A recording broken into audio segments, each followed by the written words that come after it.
آبرو دین محمد کی۔ والد صاحب بہت شفیق، بہت محبت کرنے والے، اولاد پہ جان چھڑکنے والے والد تھے، اور کبھی بھی کسی بھی موقع پہ انہوں نے ایسا نہیں ہوا کہ جیسے دوسرے باپ مارتے ہیں، پیٹتے ہیں بچوں کو، جھڑکتے ہیں، اپنا غصہ بچوں پہ نکالتے ہیں، باہر کا غصہ بچوں پہ نکالتے ہیں، ایسا کبھی نہیں ہوا۔ بہت شفیق باپ تھے۔ یہ بھی ایک عادت تھی میری کہ وہ لکھتے ہوئے اٹھ کے کھانا کھانے اندر آتے تھے، اور اسی طرح قلم چھوڑ کے جیسے ہوتا تھا وہ آ جاتے تھے، اور میں جا کے ضرور 2-3 صفحے پڑھ کے آتی تھی کہ کیا لکھ کے آئے، اور 1-2 پیراگراف میں نے ان کے ایسے زبانی یاد کر لیے تھے کہ وہ ایک دفعہ میں نے انہیں سنائے تو وہ حیران رہ گئے، اور انہوں نے کہا اس کی ہوا تمہیں کہاں سے لگ گئی، یہ تو میں نے ابھی لکھا، یہ تو چھپا بھی نہیں۔ تو پھر ایک دفعہ انہوں نے ہنس کے کہا تھا کہ میرے دفتر سے نکلتے ہی جا کے پڑھا جاتا ہے اور دیکھا جاتا ہے کہ میں کیا لکھ کے آیا ہوں۔ پوری رات کھانا کھانے کے بعد لکھتے تھے، اور صبح فجر تک لکھتے تھے۔ بیچ میں اٹھ کے اکثر گھر کا چکر لگاتے تھے، ایک سب بچوں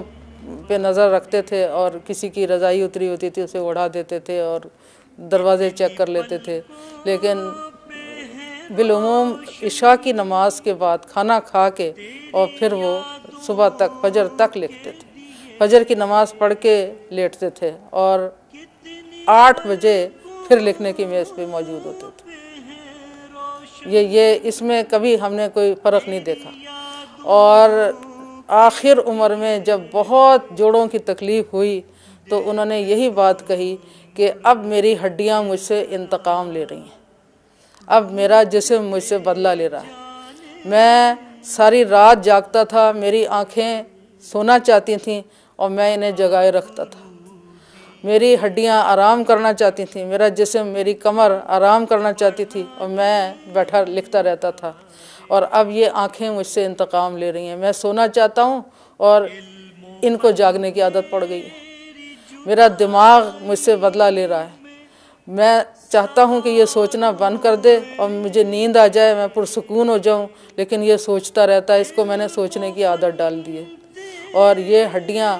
آرام کے لیے ترستی رہیں اور میں نے انہیں آرام نہیں دیا، اور اب یہ مجھ سے انتقام لے رہی ہیں۔ یہ انہیں بڑی حسرت تھی کہ وہ تفہیم الحدیث اسی طرح لکھیں جیسے انہوں نے تفہیم القرآن لکھی، بڑی ان کی آرزو تھی کہ تفہیم الحدیث لکھیں۔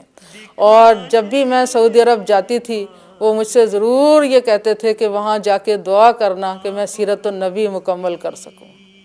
تو جتنا وہ کام کرنا چاہتے تھے اتنا وہ کر نہیں سکے، ان کی تو آرزو تھی کہ تفہیم القرآن کے ہی سٹینڈرڈ کی تفہیم الحدیث لکھیں اور سیرت النبی بھی مکمل کریں۔ فلسطینی کہتے تھے کہ اگر کسی نے فلسطین کے کاز کے لیے بڑے خلوص سے اور محبت سے کام کیا ہے تو وہ شیخ مودودی ہیں۔ اسی طرح سے جو مصری تھے وہ اخوان المسلمون کے، وہ بے حد عزت کرتے تھے اور بے حد قدر کرتے تھے، اور وہ کہتے تھے کہ سید قطب جو تھے وہ ابا جان کو المسلم العظیم کہتے تھے،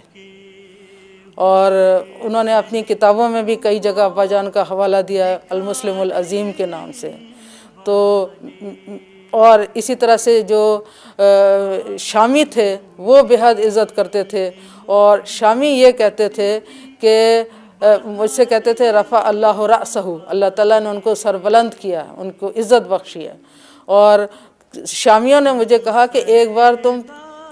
دمشق آ کے تو دیکھو کہ تمہارے باپ کو اللہ تعالیٰ نے کیا مقام دیا ہے۔ تب جا کے مجھے پہلی بار پتہ چلا کہ میرے والد کا کیا مقام ہے۔ وہ علم کا سمندر تھے، ان کی 1 گھنٹے کی یا آدھے گھنٹے کی بات چیت سن کے ہم لوگوں کو وہ علم حاصل ہو جاتا تھا جو لوگوں کو ساری رات کتابیں پڑھ کے بھی نہیں حاصل ہوتا۔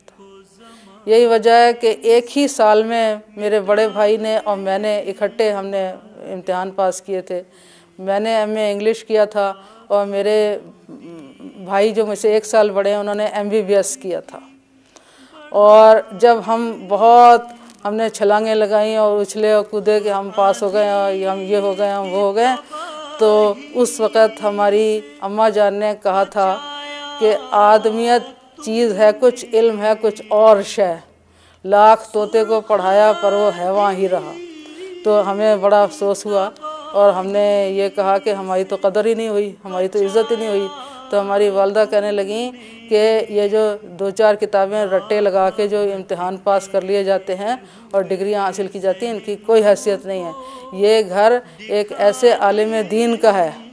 کہ ان جیسے صدی میں 2-4 پیدا ہوتے ہیں۔ آبرو دین محمد کی